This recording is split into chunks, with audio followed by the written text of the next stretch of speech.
This is CBC Here and Now.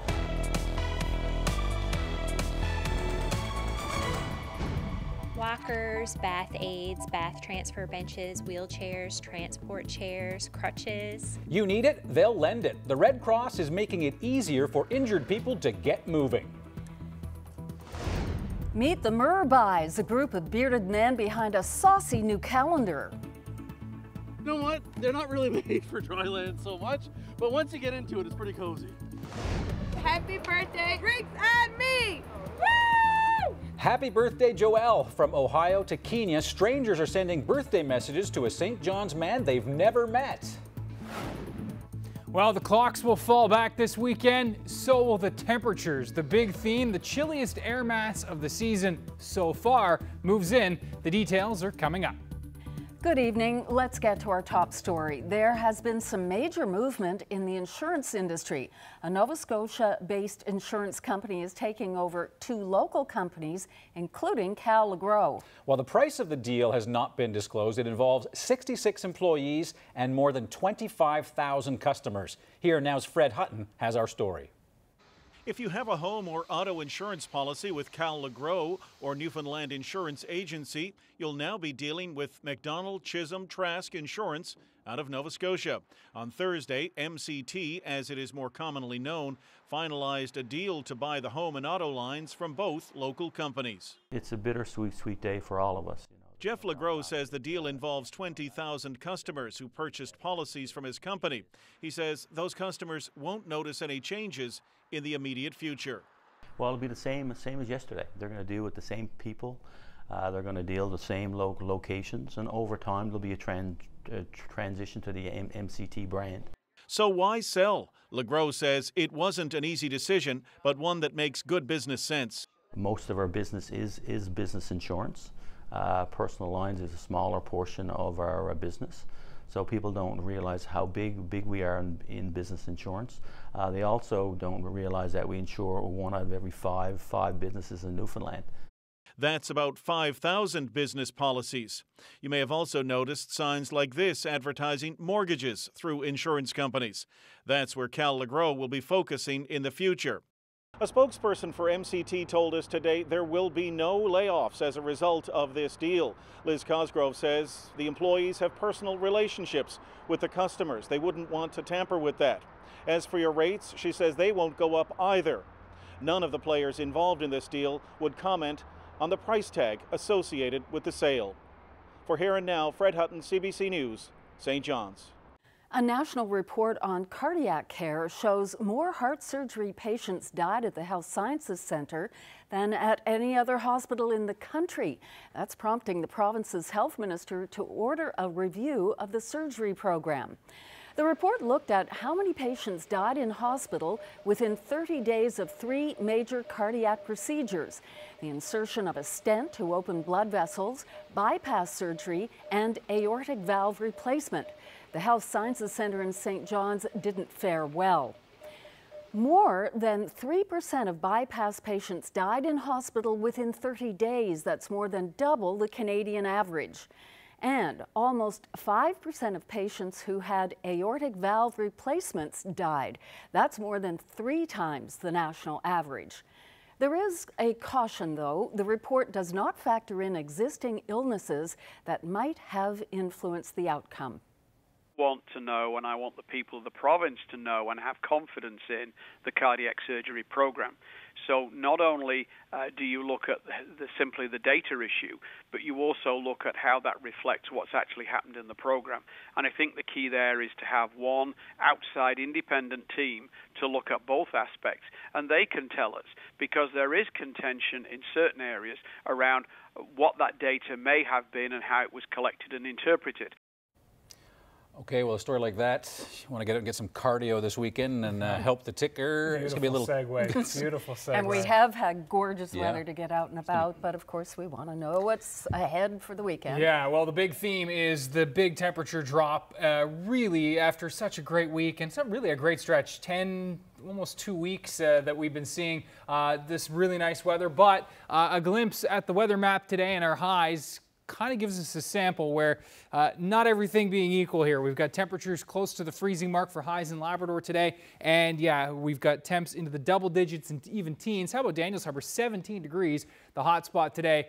This cold front moving through over the next 12 hours or so. Well, 12 to 18 hours is really going to level the playing field. We're going to get really a big cool down coming for Newfoundland. And here's how it all plays out. Watch the timing of the front. I've got your temperatures on here, your hour by hour. And you can see as we roll through tonight, very mild across the island. Some showers at times heavy along this cold front. In behind, it's a shift to westerly winds. So 6 a.m. tomorrow morning, starting in the 6 to 8 degree range across west, central Newfoundland and eastern Newfoundland starting in the double digits. As we roll into the afternoon, though, those temperatures dropping into the single digits. We're looking at some onshore flurries for the west coast. And yeah, Saturday afternoon highs are going to be really chilly in Labrador. Winds very strong, some onshore flurries here, so some blustery conditions for Labrador. And that will really set the stage for a cool but bright Sunday. And we'll talk all about that with your full weekend details coming up in just a few minutes. Anthony?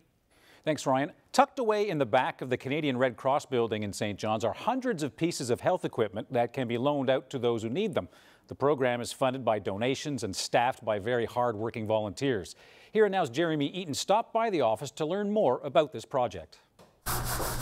Florence Barron is not afraid to get her hands dirty. She offers up her time to clean up the healthcare equipment, which in turn helps out others. I know how important it is to the people that need it, and you know, they're having surgery, they need this to recuperate, and they usually they're very appreciative of the service that we have here. It's called the Health Equipment Loan Program. We have things like walkers, bath aids, bath transfer benches, wheelchairs, transport chairs, crutches, basic types of healthcare equipment that can provide support to individuals in our community. Shelley Collins, the Red Cross's acting community health supervisor, says the program isn't new, but it's a very valuable service. It is a free program. We do rely a lot on the donations from individuals that do receive our service. People are very thankful. It allows for clients to receive equipment that they may not be able to acquire themselves. But it's only made possible by volunteers like Barron, who has been donating her time to the Red Cross for more than 50 years. I just have a lot of energy, and I suppose I just don't like sitting around. So when I come out here and there's a big pile to clean up, I don't mind it at all. I'm just happy, and I'll just clean it. What's easy for Barron isn't easy for everyone. The work that she does behind closed doors helps others who can't move as quickly as she can.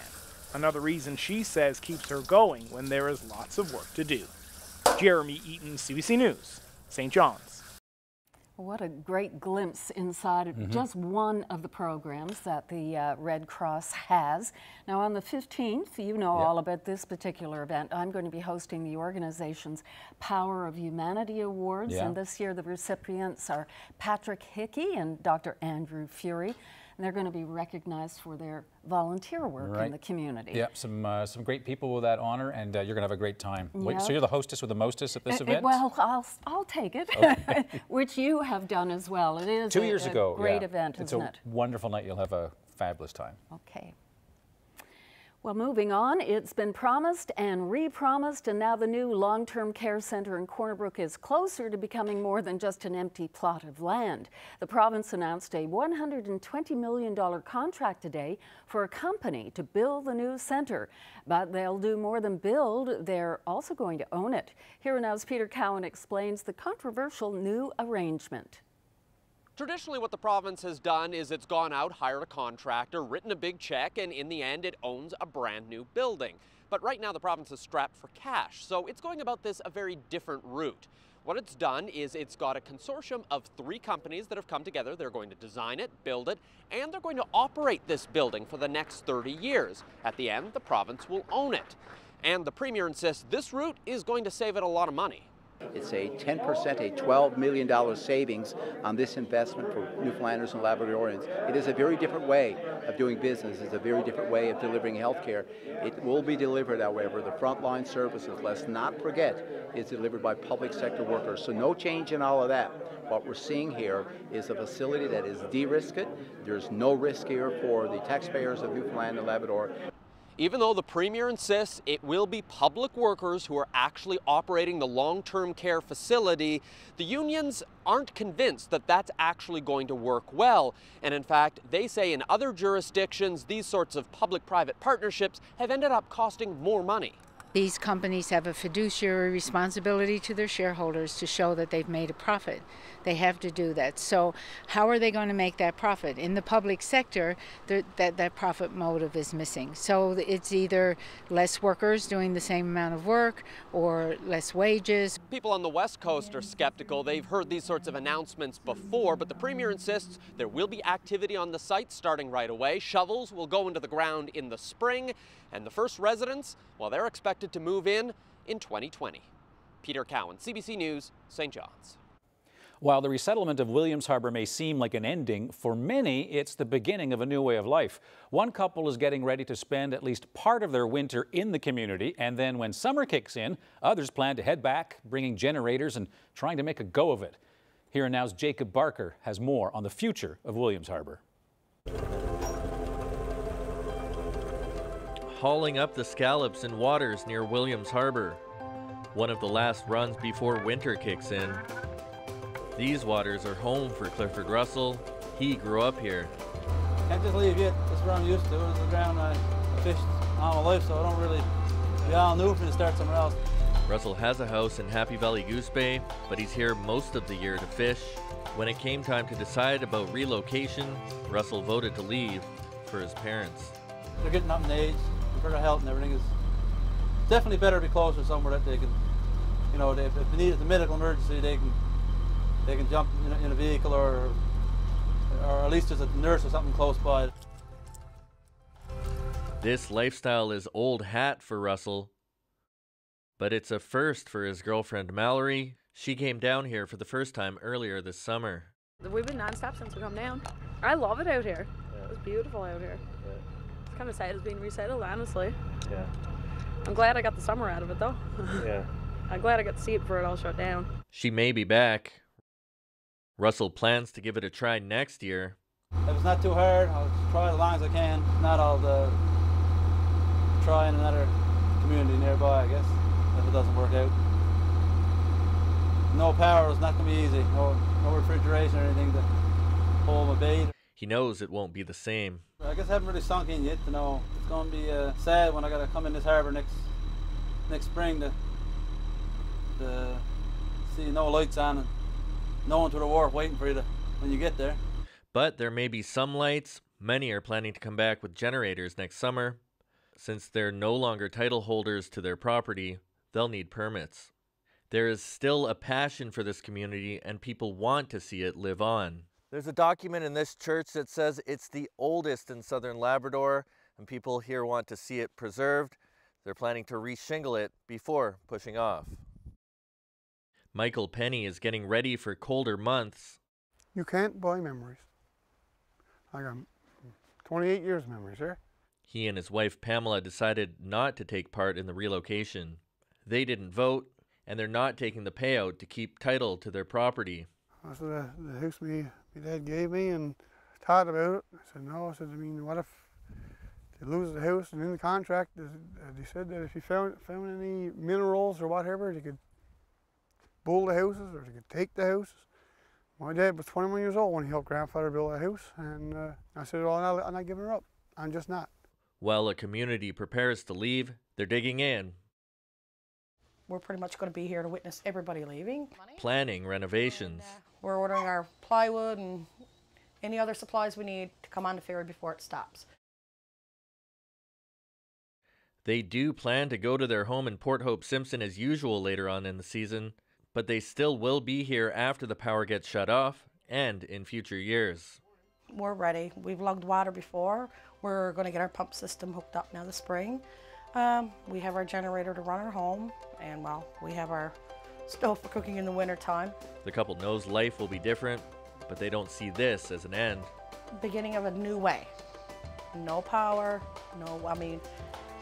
everybody will learn to adjust. But if they want to come back and get their fish, do their hunting, well, they'll make it work. We're young, wife's young, and as long as I can come out here, I will be coming out here. When the power to Williams Harbor is shut off and the community goes dark, at least one light will be burning, and at least one boat will be looking to make a buck in these waters come next spring. Jacob Barker, CBC News, Williams Harbor.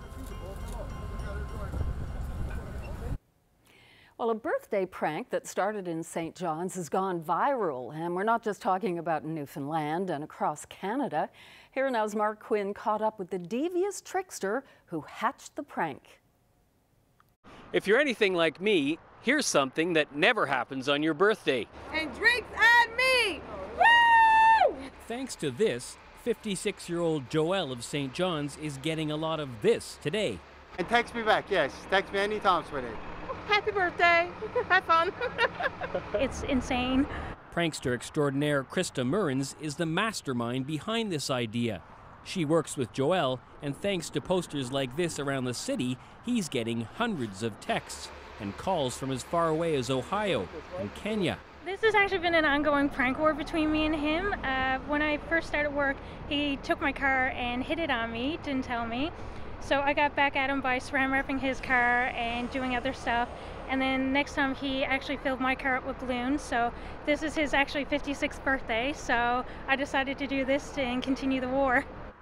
So far, Joelle hasn't responded to CBC's texts, but Murrens has no doubt that she'll eventually get a response. Definitely. Are you worried? No, I actually look forward to it, and I hope that it continues. Okay, so what's your phone number and when's your birthday? I'm not telling you that. I guess I'm just no Joelle. Mark Quinn, CBC News, on another Friday night in St. John's.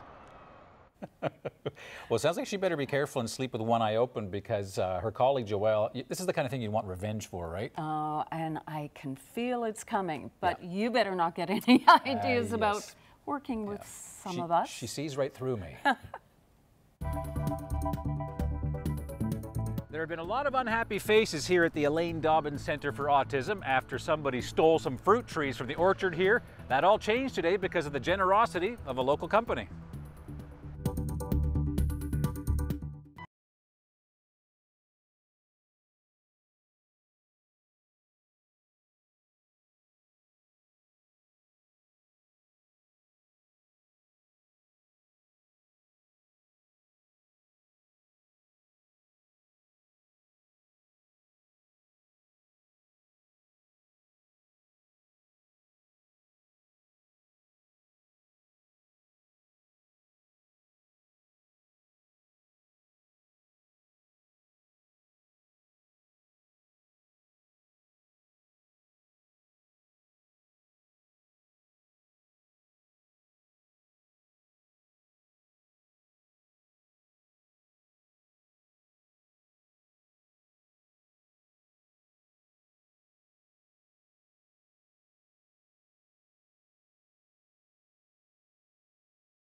Welcome back to Here and Now. 2 weeks after a disheartening theft outside the Elaine Dobbins Centre for Autism in St. John's, a local company is stepping up. Yep, when staff at the centre came to work on October 20th, they noticed 7 holes in the ground of the orchard garden. Someone had stolen the fruit trees planted by members 3 years ago. So this morning, Murray's Garden Centre showed up to help make things right. So Evan, tell me, what did you think when you heard what happened here, and why is Murray's doing what it's doing? Well, we were just disappointed, really shocked and appalled to hear that somebody had gone into an orchard at the Autism Society here, where they have these great community programs that are about getting people out into the garden and enjoying the therapeutic benefits that come with being in the garden. And so it was a real shock to us to hear that somebody had gone in and pulled out these fruit trees. And we thought, what can we do to help right this wrong? How can we help the Autism Society get their orchard back on its feet? And so at the time we had some plants left in stock. We had several apples and plums available, and we decided to donate them to the Autism Society and do the planting for them as well. All right, now Jimmy, you were really upset last time we spoke because somebody ripped up the trees. How do you feel now that they're going to be replaced? I feel great that they're going to be replaced, and I have to thank Murray's for doing that for the centre, and it's really appreciated.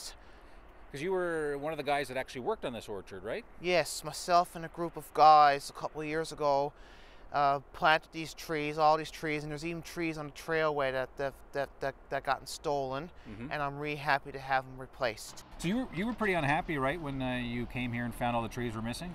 I was a little bit unhappy when one of my co-workers told me a couple weeks ago that there's some stolen trees, and I had to go out and look for my curiosity, and now I'm happy to have the trees back. Yeah, because there's just been a bunch of holes here, right? 7 or 9 holes? There was 9 holes. I counted all of them a week and a half ago. It's 9 holes, and there's even holes on the trailway. Right. So everything will be back the way it should be in this orchard?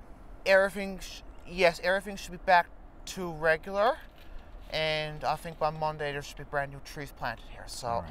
So it'll be pretty again. It'll be beautiful. It'll have nice, beautiful trees, and all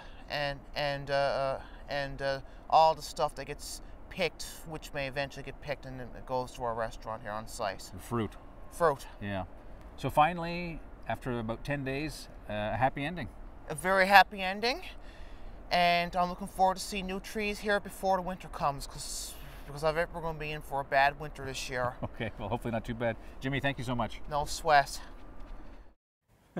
Such a great guy. Good end to that miserable story of whoever it was that made off those trees. And good on Murray's on doing that. One thing I should tell you, Jimmy was quite taken by the excavator, because when Jimmy planted those trees with other people at the Autism Centre, they were using shovels and it was a lot of work. So today they were like planting those trees like that, and then Jimmy was very impressed with the excavator.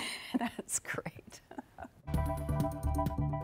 You've heard of mermaids, of course, but what about mermen?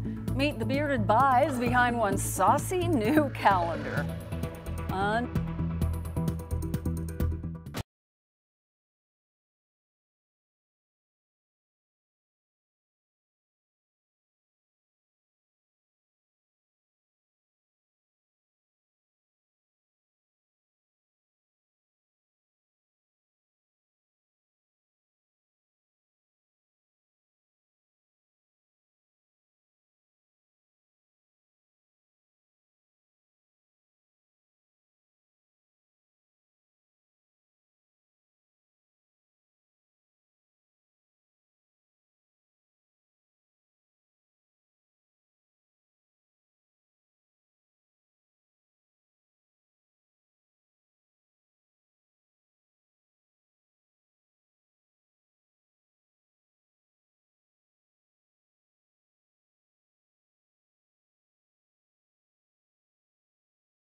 Diane Daly has spent over 40 years of her life giving back to the community through countless volunteer initiatives. Diane's energetic nature and her meticulous attention to detail make her an extraordinary volunteer. As the primary organizer of the rugby annual dinner and auction for the past 28 years, Diane is responsible for millions of dollars in fundraising benefiting the Swiler's Rugby Complex and the Newfoundland and Labrador Sports Centre. This weather update is brought to you by the Take Charge Business Efficiency Program. Over 400 businesses have saved energy and taken charge of their bottom line. Find out how you can too. Well, here's just a lovely picture to show you, and it's coming from Julie Bartlett Hollett. That's right, and Julie was taking this big fella or girl, not sure, out for a walk in Bay Bulls, and look at the colors there. Wow. Looks happy. Why not? Beautiful. Hard not to be happy with the kind of weather that we've been having of late. Can't say enough about the fall that we're having, and apparently we're even beating Vancouver. That's right. They got a surprise, didn't they? They did. This morning into, last night into this morning. Not too often can we say that Vancouver and Victoria have had accumulating snow when St. John's and Gander have not. Oh Look my, at this. oh my. Whoa. I think a lot of people out there don't even have winter tires. That's in true. Victoria. Thank you for the reminder. Something to do this weekend. Yeah, that's right. Never, ever too early to put winter tires on in this neck of the woods. But as you said, Debbie, usually folks don't put winter tires on in that neck of the woods. That's a lot of snow. It is a lot of snow. And just the setup right now where we've been seeing a lot of warm surges here in the east and a lot of cold air in the west. Yep. So yeah, 'tis the season. And you know what? It is going to be feeling a little more like winter tire season in our neck of the woods through this weekend. Have a look at the current temperatures, and I've got the jet stream on there with, you can see the general flow, that big cold pocket of air. Minus 13 in Calgary right now, minus 12 in Fort Mac. That is some cold, cold air for this time of year. Even colder than Yellowknife at minus 8. Vancouver's at 4, and that cold air was surging in from the Rockies, and cold enough even towards, again, Vancouver Island to see some snowfall there early this morning. Minus 18 in Churchill, and you can see where the warm air has been, yes, living it up here in the east, and we have certainly been enjoying it. 21 in Greenwood, Nova Scotia right now. It is still 12 degrees in Corner Brook. We've been seeing the snow in Labrador on the other side of the system, which has been tracking in today. Upwards of 7-8 centimeters before the change to rain this morning in Happy Valley Goose Bay. A little bit less in Labrador City, but the flurries have been continuing today. And this warm surge of air has also been bringing some rain with it. And we've got rainfall warnings still in effect for the Straits from Red Bay to Lanse-Claire. Special weather statements are in effect from Cartwright to Nain. That's for tomorrow. The winds are really going to be picking up with a punch. And we're also going to be seeing some flurries in the mix, so some very blustery conditions setting up for coastal Labrador on Saturday, winter-like really. Have a look at how things are going to play out. So here's your timeline. We've got those southerly winds tonight, some gusts in the 50-60 kilometer per hour range. Winds still generally light along the coast of Labrador, but boy, things change tomorrow.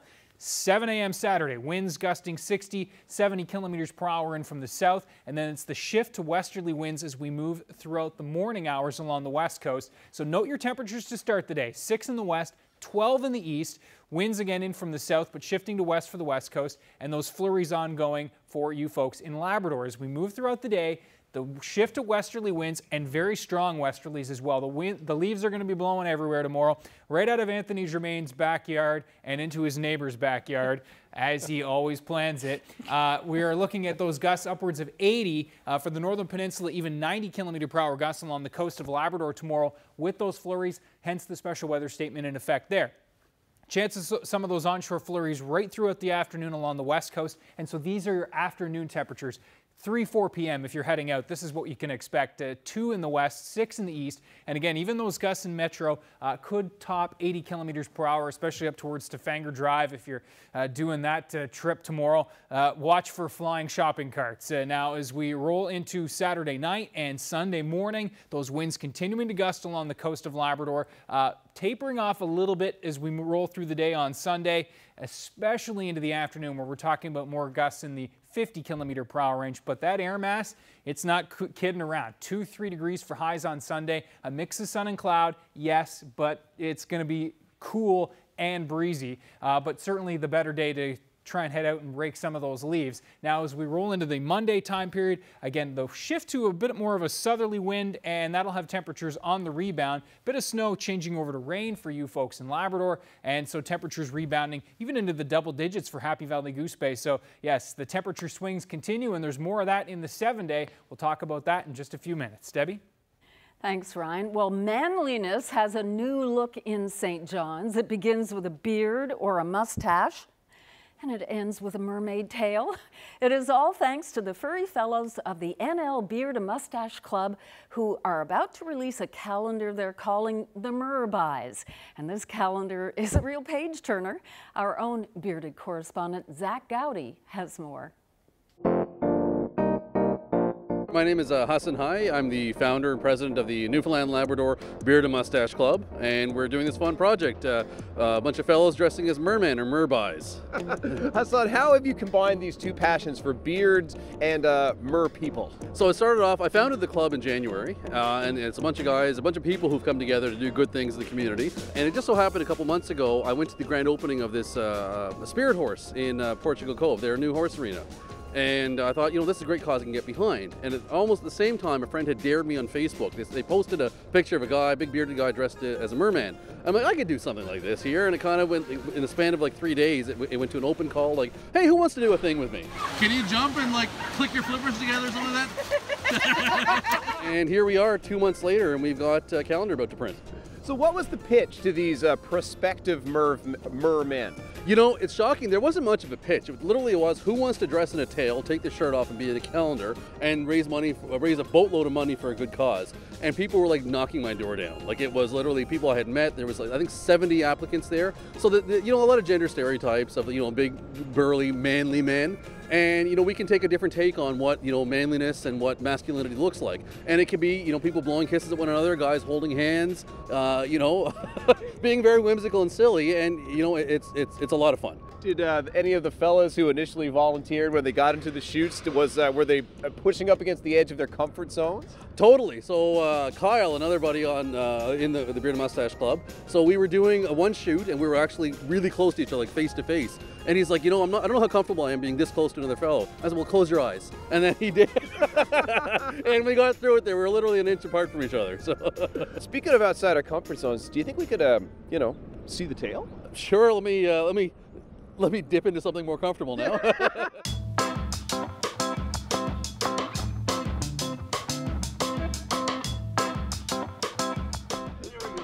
It's surprisingly maneuverable. Well, you know what? They're not really made for dry land so much, but once you get into it, it's pretty cozy. It's a lovely look. How does it feel in the tail? You know what? It feels like I was meant to be in this. Clothes are a prison. Hassan, tell us about how people can get this wonderful calendar and where the proceeds will go. Sure, so they can get it. They can follow us on Facebook, the NL Beard and Mustache Club, or our website. It's a long one, nlbeardandmustacheclub.com. The proceeds are all going to Spirit Horse, which is a nonprofit out of Portugal Cove. Provides therapy sessions using horses with people with mental illness or various you know, issues that they need to work through. And all the proceeds of this is going to that charity. Sorry, I'm out of breath from hopping. It's a fantastic initiative. Good on you. One last thing, what do you think of this beard? Do you think I could make the calendar maybe next year? You know, absolutely. It's the beard inside that matters. Yes, not the Little Mermaid. I'm almost speechless. Yeah, it's amazing. They're having so much cause. fun with it. Great cause. Yeah, and according to Greek mythology, of course, mermaids were very seductive, and there's your proof. CBC Television is gearing up to unveil the National's new look on Monday night. Up next, we get a preview, and I'm joined by one of the new hosts.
CBC will launch its revamped edition of The National this Monday. The public broadcaster has overhauled its flagship news program in the wake of longtime host Peter Mansbridge's retirement this summer. The National will have a brand new look with 4 anchors instead of 1, and they'll be in different locations. Ian Hannamansing and Adrian Arsenault will be in Toronto, Rosie Barton in Ottawa, and Andrew Chang in Vancouver, and that's where we have reached Andrew now. So, Andrew, expectations pretty high for the new National. Just how intense has the planning and the rehearsals been? It has been going on, at least the point that I've been involved, it's been going on for months. And of course, you know, it's gone back much longer than that with the senior management team. But boy, it has been a long road because we are doing some pretty dramatic changes to the program while at the same time, you know, trying to stay true to what it is, right? The journalism, the rigor, the storytelling that goes behind it. But boy, when viewers see what the program looks like come Monday, it will look very different to people. Okay, we'll talk about that, but a couple of other things I wanted to ask you about. No doubt you've heard the teasing that it's taking 4 hosts to replace Peter, but what is the idea about that, having 4 of you? Yeah, it's a great question. You know, I'll start perhaps by saying that, you know, Peter is singular, right? You know, the thought of replacing Peter in any capacity, boy, that's a tall order. On the question of why 4 of us, I don't think you need 4 people to host a newscast, but the great thing about having 4 people is that we all bring something very different to the table, right? We all come from very different backgrounds, personally and journalistically as well. I mean, you look at the career trajectories that we've all taken to get to the point that we are now. We bring different life experiences, different perspectives, different opinions on things. And you look at the cities that we represent. I mean, you've got Ian and Adrian in Toronto, you've got Rosemary in Ottawa at the political center of the country, and I'm on the West Coast here in Vancouver. From a representative point of view, that's going to bring great things to the table, just in terms of representing as much of the country as we can. But there's also the point that the way time zones work. I mean, if I compare our time zone to yours, I mean, we're 4.5 hours earlier than you folks out there. And so what that's going to mean is we can stay on the air 4.5 hours longer than we might otherwise have, meaning all of the iterations of the National right across the country will have a very strong live component. That's a very deliberate choice in programming what the National will look like moving forward. So it brings all kinds of different advantages Andrew, to the table. I wanted to ask you, you know, it's always been a challenge to cover this huge country every night. You've talked about the big centers that you each represent. I'm wondering, though, how will the new format fare on representing the entire country? Nobody down east, nobody up north. Was that a consideration? Yeah, absolutely. And you know, to be fair, I didn't have a hand in choosing which cities the hosts come from. Fair because enough. Hey, if I could choose, maybe you'd be part of the team, right? But you know, it's a fair question, though, right? You know, I think there are a couple practical you know, issues that to sort out there in terms of, well, how many cities can we represent? I spent 10 years in Montreal, right? You know, Quebec, a hugely important province in this country, and I would have loved to have seen representation from Montreal. The fact of the matter is, I bring my 10 years of experience having worked in that city to the table as well. It's not simply Vancouver, I think, that I represent. You know, by a similar token, if I think about out east, Ian, he's got roots in New Brunswick, right? I think what the 4 of us bring to the table is the sum total of our life experiences. And it's hard to pigeonhole any of us into one particular city. And so what I hope is that whether you live in Vancouver, whether you live out east, boy, you will feel like you are reflected in the program, whether it's by virtue of us delivering the news, or whether it's by virtue of the kinds of stories that we cover. I mean, every part of the country is important, and I hope that comes through in the program. And Andrew, just in the final seconds that we have, you said big changes that people will see on Monday. Can you tell us that in a nutshell? Yeah, so I would say just on a broad sense, we're going to do fewer stories, but take much deeper dives into them. You know, the New York City attack is a great example of, you know, where we're going to cover the news and what happened, but there's also, you know, a fascinating question. Why did ISIS take as long as it did to claim responsibility for that attack? There's a good reason why there may have been hesitation there. That's the kind of thing where, you know, we're going to tell people things that they didn't know, or perhaps that they didn't think to know. There will be a whole host of other segments as well built into the program that folks have not seen yet. So all I can say is tune in on Monday. Well, we will tune in. No pressure, Andrew. Break a leg. Thanks so much, Debbie. Great to talk to you. The X, the 10, is totally different. So when you're on the subway and you're on your phone, everyone knows you have the newest phone.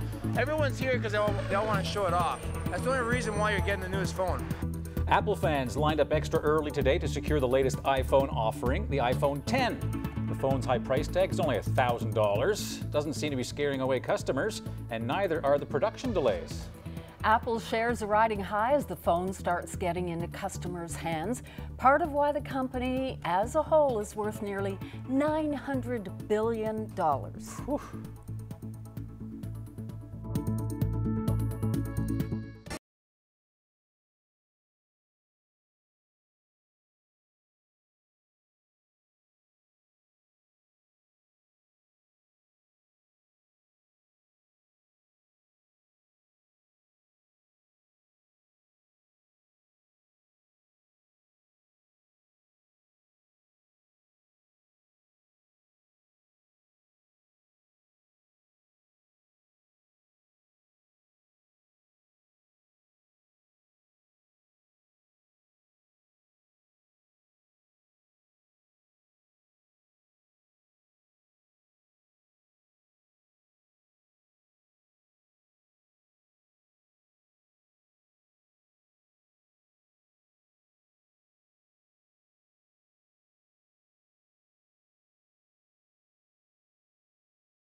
Time to shine the spotlight on our young athlete of the day, and here he is. This is Cameron Brown, and we'd like to introduce his brother, Trevor Brown. Trevor is 6 years old and lives in Wareham, Centreville. Trevor takes part in the Frosty Figures Can Skate program and is hoping to join hockey this year. Awesome job, Trevor. You're today's young athlete of the day. Well, I misread that. His brother was on yesterday. Trevor's brother Cameron was on. Right. And that's why we were introducing Trevor today. So good on you, Trevor and Cameron. Yes, nice. Back to back, the bros. Now, I missed an opportunity at the end of my last weather hit to talk about our weather word of the week. Oh, yeah, right. And so let's bring it up here and have a quick crack at it. You don't have a break to go in between. So this is a weather word. Yeah. Well, it's got to be a storm coming. Coming is the key part of that. A period of fine weather, before a storm. And there's a Daily News 1964 talking about the old folk calling a nice day a brewer the day before really? a big storm. I like it. I thought it was going to be a storm that's so bad you stayed in and drank beer. But I like that too.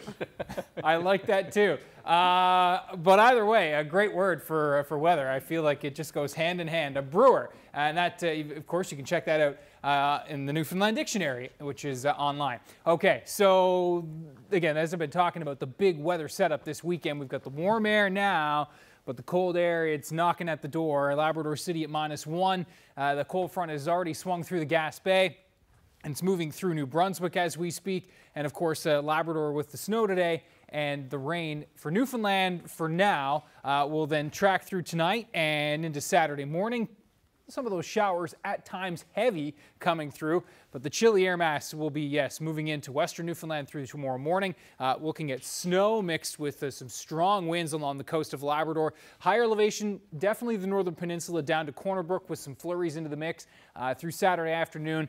Everybody, even to the lower elevations, has a chance of seeing some of those wet flurries as we move into the Saturday overnight into early Sunday morning time period. Wouldn't rule out a flurry or two, Bay of Exploits, Bonavista Peninsula, and even a lingering flurry along the coast of Labrador early Sunday morning. But generally, high pressure is in control here, and we've got some sun and cloud on the menu for most of the island, all of the island, and most of the province. The only exception, Labrador City, will certainly see increasing clouds and some snow, and then rain moving in with this next system, which tracks through Sunday night and into Monday. So a quick look at the next 3 days, and yeah, a bit of a roller coaster for sure, as we will see temperatures bottoming out as we roll through the Saturday into Sunday time period with those low single digits, recovering though as we move into Monday with this system. And again, it's that southerly flow pushing in, so we're rising in terms of those temperatures on Monday. This is an interesting setup for Tuesday of next week as this cold front runs through. We've got, again, the warm air ahead of it. On the other side, some forecast models flirting with a little bit of light snow as a new low develops on Wednesday along the front, and that wind shifts to northerly. So could certainly see a few flakes falling in central Newfoundland, not ruling it out in the east for Wednesday afternoon into Wednesday evening. And then another system will start to brew in as we move into the Thursday time period. So here's your 7-day as a whole. And again, lots of rising and falling here. Monday, 8 degrees. Tuesday, periods of rain in 13 for the east, and then again falling back off. Wednesday night will be a chilly one, but looks like we should be back towards the seasonal or just below seasonal mark towards the Thursday time period. And for central parts of Newfoundland, again, I do have that risk of seeing some of those wet flakes in there for Wednesday, western Newfoundland as well. And as we move into Labrador, you can see a big warm push Monday, but it's back to reality and a pretty cold push coming once again for late next.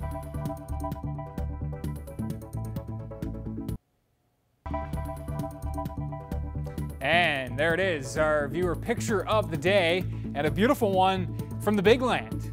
Where is it? It's a really tough one. I'll let you know where after the break. Titanic theme, Those isn't aren't, it? yeah, those aren't mermen, are they? Good guess.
Welcome back. An especially hungry hippo decided to go for a late night stroll this week and made a beeline to the lawn outside to quickly get a snack. But this hippo must not have been feeling too adventurous because she sauntered back to her enclosure just a little bit later. There she goes. There are apparently quite a few escape artists at this zoo. The zoo is in Israel. 3 years ago, apparently 3 rhinos also walked out the front gates, unbeknownst to a snoring, snoozing security guard. Oh, this guy woke up, but I don't know what he's, what he's What doing. is that? Is that a hippo? Oh, time to come back. Not the most decisive hippo. Oh, dear. What an animal. Well, age is certainly just a number for this 90-year-old dairy farmer from PEI.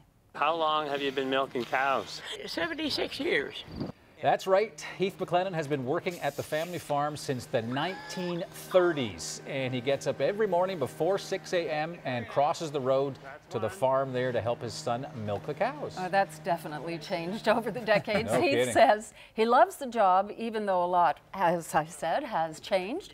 And milking isn't his only chore. He also plows the fields and helps put in the crops. So, Ryan, you know all about how hard that is.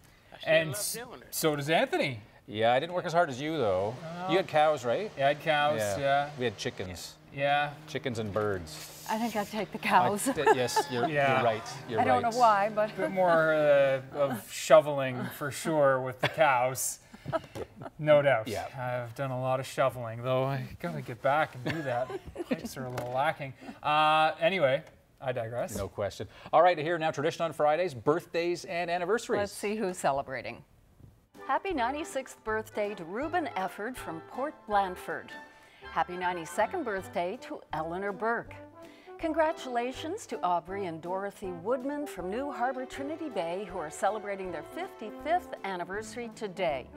Happy 61st anniversary to Andrew and Doris Paul of Point Leamington. It's a golden anniversary for Alvin and Mary Carroll. And happy 62nd anniversary to Gordon and Viola Canning from Comfort Cove, Newstead. And a big happy 90th birthday to Curtis Rubin. That's coming up this Sunday. Happy anniversary to Dawn and Marie Smith from Dildo, Trinity Bay. Today, they are celebrating their 50th. And a happy 53rd anniversary to Job and Betty Michelin in Northwest River. And it's 55 years of marriage for Harold and Cavell Bryant. Happy 59th wedding anniversary to Bernard and Rona Redigan, who celebrated yesterday. They are in Stephenville. Happy 60th anniversary to James and Alvina Penny. Happy 94th birthday to Shirley Birmingham, aka Mrs. B. Here's a special birthday. Irene Donovan in St. John's will celebrate her 100th birthday on Sunday. Best wishes to you. And a happy 90th birthday to Louise White from Stephenville Crossing, now living in Stephenville. And a happy 94th birthday to Lillian Hatcher this Sunday. She is in Port aux Basques. Chesley Verge from Corner Brook is celebrating his 93rd birthday today.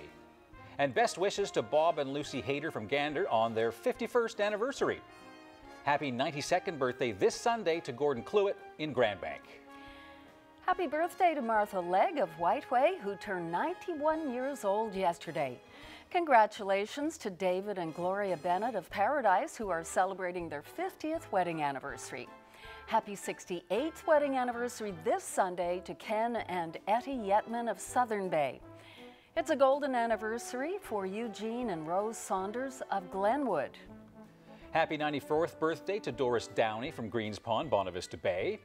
And happy 50th wedding anniversary to George and Mona Han in Musgrave Harbor. Their big day is on Monday. Also celebrating their golden anniversary are Dan and Frances Taylor from St. Louis, Labrador.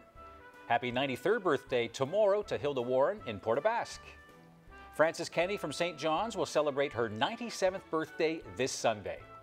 And happy 90th birthday to George Green from Grand Bank. Happy birthday to Nina Hull from Twillingate, now in Kelligrews, who will celebrate her 97th birthday next week. Happy 99th birthday tomorrow to Rita Janes from Buswarlos, now in Kippens. Congratulations to Ken and Beulah Head of Gander, who will be celebrating their golden anniversary next week in Florida. Happy 93rd birthday to Maisie Keats of Beta Verde and Greats Cove, now in St. John's. Congratulations to Heber and Grace Kenway of Winterland. They'll celebrate their 58th anniversary this Sunday. And happy 96th birthday to World War II veteran John Pinhorn of Winterton Trinity Bay, who celebrated his birthday yesterday. Okay, before the break, I told you it was a tough one, and we'll zoom right into Lake Melville, and Kenemu River is where this picture was taken, and a beautiful shot there. Thanks to Alicia Panashaway for sending that in. Yeah, thank you beautiful. so much. That is gorgeous. We have to leave you with this note, though. We're getting late word of a highway accident tonight. It is in the eastbound lane at 80 Town near Hillview. Be careful if you're in that area tonight. Lots of ambulances. Yeah. And that is our program for this Friday and for the week. Thanks for being with us. We'll see you Monday. Good night. See you then.